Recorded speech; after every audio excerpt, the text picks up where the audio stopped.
ನ್ಯಾಯ ಎಲ್ಲಿದೆ ಅಂತ ಕೇಳಿದಾಗ ನಾವು ಮೊದಲಿಗೆ ಕೈ ತೋರಿಸೋದು ಕೋರ್ಟ್ಗಳತ್ತ. ದೆಹಲಿಯ ಹೈಕೋರ್ಟ್ನಲ್ಲಿ ನ್ಯಾಯದ ನಿರೀಕ್ಷೆಯಲ್ಲಿ ಬಹಳಷ್ಟು ಜನ ಇದ್ದರು.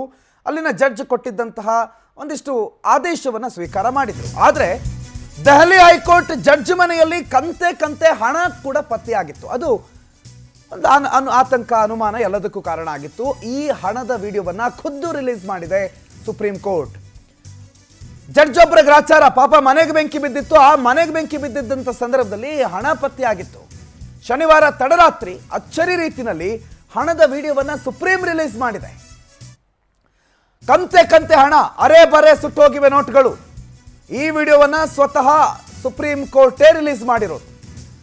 ಆಂತರಿಕ ತನಿಖಾ ವರದಿಯನ್ನು ಬಹಿರಂಗಪಡಿಸಿದೆ ಸುಪ್ರೀಂ ಕೋರ್ಟ್. ಆಂತರಿಕ ತನಿಖಾ ವರದಿಯಲ್ಲಿ ವಿಡಿಯೋ ಕೂಡ ಲಗತ್ತಿಸಲಾಗಿರುವ ವಿಡಿಯೋದಲ್ಲಿ ನೀವು ನೋಡಬಹುದು. ಆ ದೃಶ್ಯ ತೋರಿಸ್ತೀವಿ. ಕಂಪ್ಲೀಟ್ ಆಗಿ ನೀವು ನೋಡಿದಾಗ ಸುಟ್ಟೋಗಿರುವ, ಅರೆಬರೆ ಸುಟ್ಟೋಗಿರುವ ಅದೆಷ್ಟೋ ನೋಟುಗಳು ರಾಶಿ ಬಿದ್ದಿವೆ. ಇಲ್ಲಿಂದ ಇದು ಎಲ್ಲಿಂದ ಬಂತು? ಜಡ್ಜ್ ಒಬ್ಬರ ಮನೆಯಲ್ಲಿ ಇಷ್ಟು ನೋಟು, ಅದು ಬೆಂಕಿ ಬಿದ್ದು ಈ ರೀತಿ ಅರೆಬರೆ ಸುಟ್ಟು ಹೋಗುವಷ್ಟು ನೋಟ್ ಎಲ್ಲಿಂದ ಬಂತು ಅನ್ನುವಂಥ ಪ್ರಶ್ನೆ ಸಾಮಾನ್ಯವಾಗಿ ಎಂಥವ್ರಿಗಾದ್ರೂ ಬರುತ್ತಲ್ಲ. ಹೇಳಿ ಕೇಳಿ ಜಡ್ಜ್ ಅಲ್ವ ಇವರು, ಪಾಲಿಟಿಷಿಯನ್ ಅಲ್ವಲ್ಲ, ಇವ್ರಿಗೇನು ಕಮಿಷನ್ ದುಡ್ಡು ಬರಲ್ವಲ್ಲ, ಯಾವುದೋ ಕಾಮಗಾರಿಗೆ ಏನೋ ವಹಿಸ್ಕೊಟ್ರೆ ಇವ್ರಿಗೆ ದುಡ್ಡು ಬರಲ್ವಲ್ಲ, ಟೆಂಡರಲ್ಲಿ ಇವ್ರಿಗೆ ದುಡ್ಡು ಬರಲ್ವಲ್ಲ, ಮತ್ತೆ ಎಲ್ಲಿಂದ ಬಂತು? ಇವರಿಗೆ ಹಂಗಾರೆ ಕೊಟ್ಟಿದ್ದ ನ್ಯಾಯಗಳೆಲ್ಲ ಇದರಿಂದನೇ ಅನ್ನುವಂಥ ಪ್ರಶ್ನೆ ಸಾಮಾನ್ಯವಾಗಿ ಜನಸಾಮಾನ್ಯರಲ್ಲಿದೆ. ಈ ವಿಡಿಯೋವನ್ನು ಸ್ವತಃ ಸುಪ್ರೀಂ ಕೋರ್ಟ್ ಈಗ ರಿಲೀಸ್ ಮಾಡಿದೆ. ಆಂತರಿಕ ತನಿಖಾ ವರದಿಯ ಮಾಹಿತಿ ಇದೆ, ಅದರಲ್ಲೇ ಈ ವಿಡಿಯೋ ಕೂಡ ಲಗತ್ತಿಸಲಾಗಿದೆ. ದುಡ್ಡು ನೋಡಿ ಆಲ್ಮೋಸ್ಟ್ ಎಲ್ಲರಿಗೂ ಶಾಕ್ ಆಗಿರುತ್ತೆ. ಏನು ಈ ಲೆವೆಲ್ಗೆ ದುಡ್ಡು ಎಲ್ಲಿಟ್ಟಿದ್ರೋ ಏನೋ ಅಂತ ಅನ್ನಿಸ್ಬಿಡುತ್ತೆ. ಕಂತೆ ಹಣ, ಅರ್ಧಂಬರ್ಧ ಸುಟ್ಟೋಗಿರೋ ಹಣ, ಅದರಲ್ಲಿ ಎಷ್ಟು ಸರಿ ಇದೆಯೋ, ಎಷ್ಟು ಸುಟ್ಟು ಕರಕಲಾಗ್ಬಿಟ್ಟಿದೆಯೋ ಗೊತ್ತಿಲ್ಲ. ಬಟ್ ಕಂತೆ ಸಿಕ್ಕಿದೆ, ಅದು ಜಡ್ಜ್ ಒಬ್ಬರ ಮನೆಯಲ್ಲಿ ಅಂತಂದಾಗ ಸಾಮಾನ್ಯವಾಗಿ ಅದೊಂದು ಅನುಮಾನಕ್ಕೆ ಕಾರಣ ಆಗುತ್ತೆ. ದೆಹಲಿ ಹೈಕೋರ್ಟ್ನ ಜಡ್ಜ್ ಮನೆಯಲ್ಲಿ ಪತ್ತೆಯಾಗಿರುವಂಥ ಕಂತೆ ಹಣದ ನಡುವೆ ಸುಪ್ರೀಂ ಕೋರ್ಟ್ ಈಗ ತನಿಖೆಗೆ ಸೂಚನೆ ಕೊಟ್ಟಿದೆ. ಈ ಹಣದ ಮೂಲ ಏನು, ಎಲ್ಲಿಂದ ಬಂತಿಷ್ಟು ಹಣ, ಇದರ ಬಗ್ಗೆ ತನಿಖೆ ನಡೆಸೋದಕ್ಕೆ 3 ಹೈಕೋರ್ಟ್ ನ್ಯಾಯಮೂರ್ತಿಗಳ ಸಮಿತಿಯೊಂದನ್ನು ರಚನೆ ಮಾಡಲಾಗಿದೆ. ಪಂಜಾಬ್, ಹಿಮಾಚಲ ಪ್ರದೇಶದ ಮುಖ್ಯ ನ್ಯಾಯಮೂರ್ತಿ ಜಿ ಸಂಧಿವಾಲ್, ಕರ್ನಾಟಕ ಹೈಕೋರ್ಟ್ನ ನ್ಯಾಯಮೂರ್ತಿ ಅನು ಶಿವರಾಮನ್, ಈ 3 ನೇತೃತ್ವದಲ್ಲಿ ಉನ್ನತ ಮಟ್ಟದ ಸಮಿತಿಯೊಂದನ್ನು ಸುಪ್ರೀಂ ಕೋರ್ಟ್ ರಚನೆ ಮಾಡಿದೆ.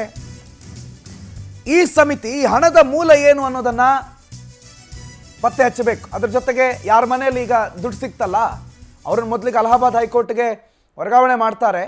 ಯಶವಂತ್ ವರ್ಮಾ ಅಂತ ಇವರು ಜಡ್ಜು. ಆಮೇಲೆ ವರ್ಗಾವಣೆ ಮಾಡ್ತಾ ಇದ್ದಂಗೆ ಅಲ್ಲಿ ಬಾರ್ ಅಸೋಸಿಯೇಷನ್ ಅವ್ರು ಸಿಕ್ಕಾಪಟ್ಟೆ ಗಲಾಟೆ ಮಾಡ್ತಾರೆ.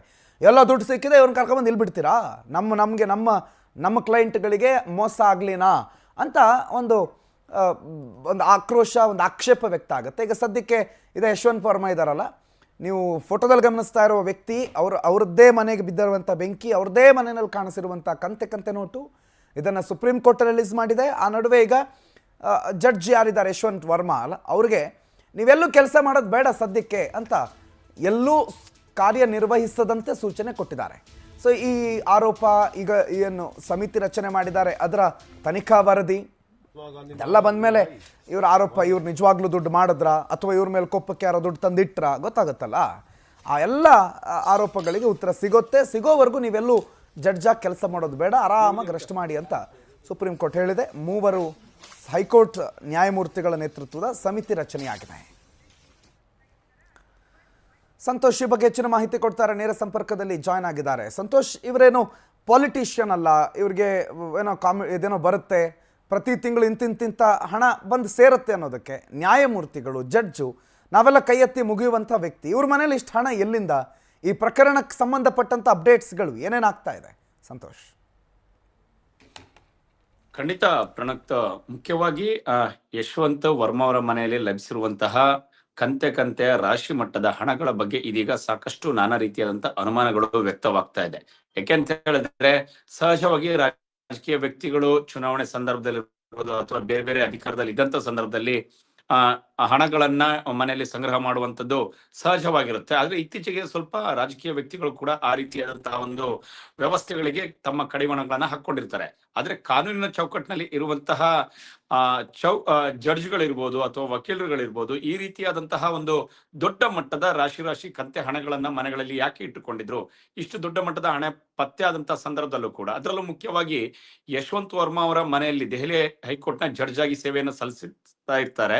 ಆ ಸಂದರ್ಭದಲ್ಲಿ ಅವರ ಮನೆಯಲ್ಲಿ ಬೆಂಕಿ ಕಾಣಿಸಿಕೊಳ್ಳುತ್ತೆ. ಆದ್ರೆ ಅವರ ಕುಟುಂಬಸ್ಥರಿಗೆ ಬಹುಶಃ ಈ ಒಂದು ವಿಚಾರ ಗೊತ್ತಿಲ್ವೋ ಅಥವಾ ಗೊತ್ತಿದೆಯೋ ಅನ್ನೋಂಥದ್ದು ಇನ್ನೂ ಕೂಡ ಸ್ಪಷ್ಟವಾಗಿಲ್ಲ. ತನಿಖೆ ಬಳಿಕ ಎಲ್ಲ ರೀತಿಯಾದಂತಹ ಮಾಹಿತಿಗಳು ಗೊತ್ತಾಗಬೇಕಾಗಿದೆ. ಬೆಂಕಿ ಬಿದ್ದಂತ ಸಂದರ್ಭದಲ್ಲಿ ಯಶವಂತ್ ವರ್ಮಾ ಅವರು ತಮ್ಮ ನಿವಾಸದಲ್ಲಿ ಇರ್ಲಿಲ್ಲ ಅನ್ನುವಂಥದ್ದು ಕೂಡ ಹೇಳಲಾಗ್ತಾ ಇದೆ. ಆ ಸಂದರ್ಭದಲ್ಲಿ ಮನೆಯವರು ತಕ್ಷಣವೇ ಆ ಒಂದು ರಕ್ಷಣಾ ದಳಕ್ಕೆ ಫೋನ್ ಅನ್ನ ಮಾಡ್ತಾರೆ. ತಕ್ಷಣವೇ ಸಿಬ್ಬಂದಿಗಳು ಬಂದು ಬೆಂಕಿಯನ್ನು ನಿಲ್ಲಿಸುವಂತ ಕಾರ್ಯವನ್ನ ಮಾಡ್ತಿರ್ತಾರೆ.